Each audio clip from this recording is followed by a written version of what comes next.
the world's first dedicated balanced headphone power amplifier, the Orchard Audio Valencia.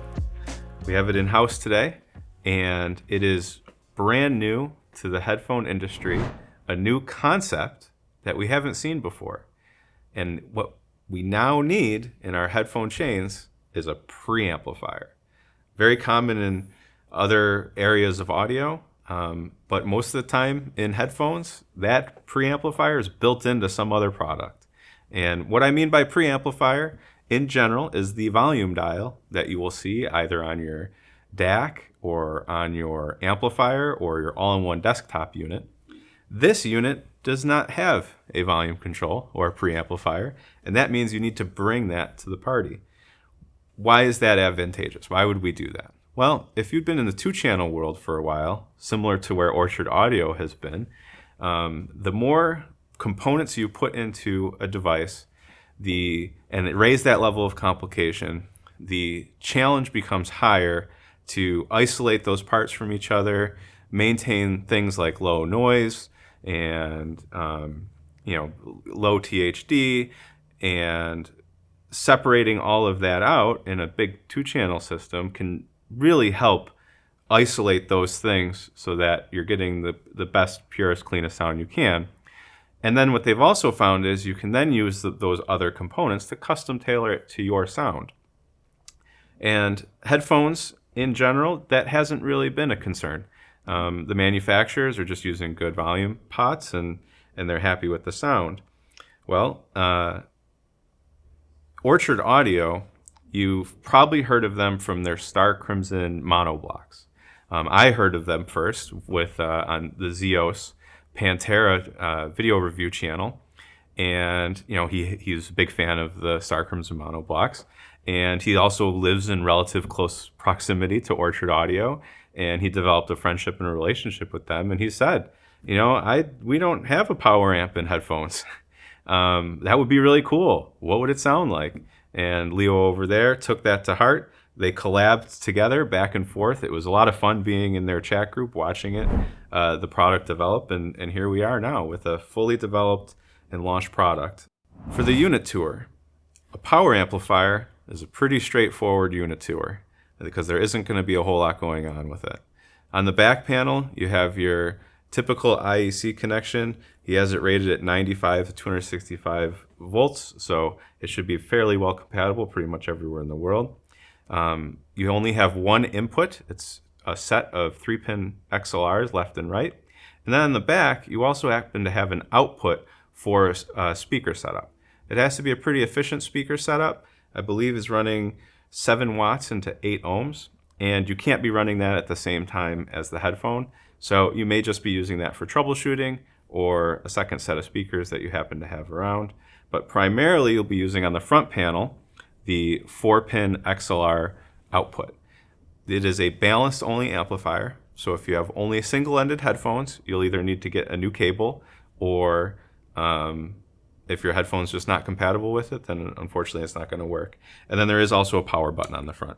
And it does have a very satisfying click. So we love tactile clicks around here, and this is a great unit for that.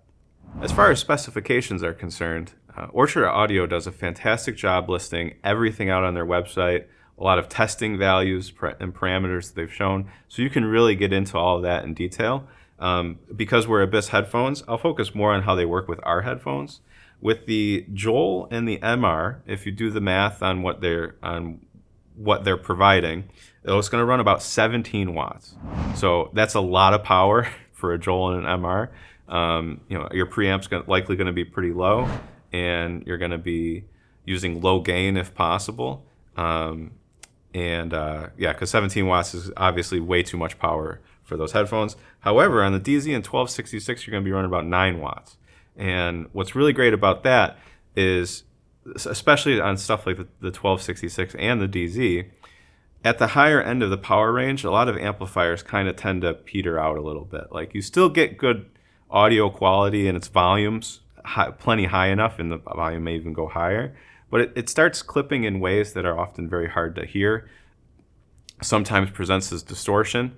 But when you get up into an amp that has like 9 watts, well, you can now get up higher without any worry of any of that clipping or anything.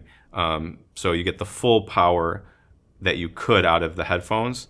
And man, with the 1266 and DZ, is it a great match. Even though it is that powerful, one of their goals was to have a completely black background. And it is deathly quiet when there's no sound. The noise floor is bottomed out to about 0, especially according to their measurements. And now on a higher power headphone, like a 1266 or a DZ, that's pretty hard to hear anyways, because you're operating in such a high power band. But I dug out some IEMs, got an adapter out, and sure enough, even on really sensitive IEMs, just absolute 0 noise floor. So in that way, it's really something. If you haven't heard that before, this is a great example and a great chance to try that. So, how does it sound? That's a tough one on this, actually. Some people have said that it's transparent and it sounds like what you give it. And in general, that is true. It doesn't really have its own sound profile. It's going to take what you give it and it's going to amplify it and bring it up with more power and more volume. And that in that way, it is relatively unique as well. There aren't a whole lot of amplifiers that are that well transparent. Most of them in the industry, you'll either get that they're either neutral or they're warm or they're bright. They're slightly bright, slightly warm, but hardly ever are they just perfectly transparent. And while this one is not perfectly transparent, it does do an excellent job at bringing your DAC or your preamp forward into the mix, so you really hear the differences. In particular, a really great standout to me is the big two that we normally use here is the Hollow Audio Cyan 2 and the Ferrum Wandala. Wandala is a Delta Sigma DAC. The Cyan 2 is R2R, and to us, they've always sounded different. They're very different sounding devices. But when you use either of them with this, man, can you pick out the subtle differences between those two? It is a wild night and day difference between them. And then if I go further and I take the Ferrum Wandala and I listen to it with just its wall wart or with its Hypsos power supply, you can very clearly hear the difference between just the power supply changes. So I know that sometimes it can be controversial. Oh, it's just a power supply, it's snake oil or whatever. And you know what? Depending on the amplifier you have, that Hypsos might not sound any different. I can tell you with extreme confidence on this amp, there is a massive difference with just a power supply being brought to a DAC. In particular, the Wandala is generally known for being a very natural sound with a neutral sound profile, if you will. And it has a bunch of different features and settings so you can change it and custom tailor it. In just all of its flat everything default out of the box, I find it that neutrality to be a little bright. Sometimes. Some tracks, if you have a track that tests sibilance, you know what I'm talking about. Some of those tracks can be a little bit harsher. And that is the instant change that I notice with Hypsos. So if you've got this set up and you want to validate that you hear what I hear, try the Wandala with the Hypsos without and that sibilance on here, and it just disappears. So yeah, unique in that way. Now, I say it's mostly transparent. It sounds like the DAC, and that's it. But it amplifies the good parts of them. And we've tried it with a bunch of different things, WA22, the old WA33. We've tried it with our 11 Audio Sager DACs and our 11 Audio K DACs, those DACs that we talked about. And everything that we get, it sounds unmistakably like the source device. But if it has this, like on the WA22, it has this really nice upper mid-range timbre. There's a kind of that distortion that comes in the second order harmonics. That is just beautifully presented, featured exactly the way you'd expect it to be, leans into it a little bit harder without messing with any of the rest of the mix. And it does it in a really pleasing way.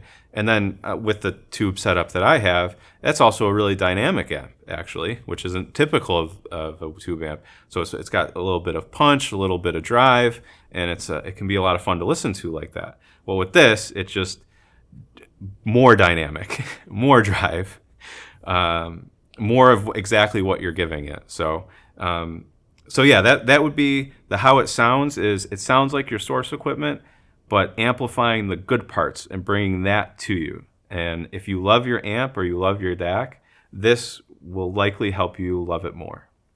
In closing, is the Orchard Audio Valencia for you? Which in this case is also the question, is a power amp for headphones for you? And the answer to that is, if you already have a stack that's set up, well established, and you love your equipment and love your sound, this will fit in somewhere. It can replace your amp. It can, if your amp has a preamp, it can just amplify that. And it's going to bring you something very cool, something very new, and it's going to make you love the thing you already have even more. If you've got a slew of very hard to drive headphones and your equipment's on the edge or it's teetering on the edge, or you've been thinking about, well, in the last 3 years, it seems like every amp can do 4, 5, 6 watts and my 2.5 is struggling. Very, very easy choice. And if you like having fun while you're listening to your music, if you want an exciting and visceral experience, this is also a great amp for you. We're very happy that we had it here. We've enjoyed using it. Thank you so much, Leo, for sending it to us. Your graciousness is greatly appreciated. Thanks everyone for watching, and take care.